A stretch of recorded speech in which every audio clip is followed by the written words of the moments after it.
मरकजी home ministry ने अपने एक नए हुक्म में कहा कि अफगानिस्तान, बांग्लादेश और पाकिस्तान से आए अक़लियती समाज, जिनमें हिंदू, सिख, बौद्ध, जैन, पारसी और ईसाई शामिल हैं, जो मजहबी जुल्म-ओ-सितम से बचने के लिए 31 दिसंबर 2024 तक हिंदुस्तान आए, उन्हें पासपोर्ट या फिर दीगर ट्रैवल दस्तावेज के बिना मुल्क में रहने की इजाजत होगी। खास बात यह है कि मुसलमानों को इससे बाहर रखा गया है। इस रिपोर्ट में समझिए।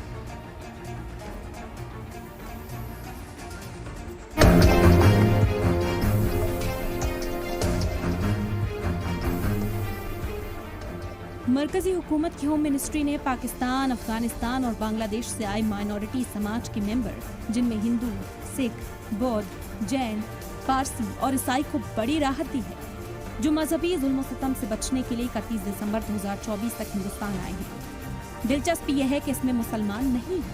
होम मिनिस्ट्री से जारी हुक्मनामे में कहा गया है कि 31 दिसंबर 2024 तक हिंदुस्तान आने वाले मुसलमानों को छोड़कर सभी समाज के लोगों को पासपोर्ट या दीगर दस्तावेज के बगैर मुल्क में रहने की इजाजत होगी। हालांकि होम मिनिस्ट्री का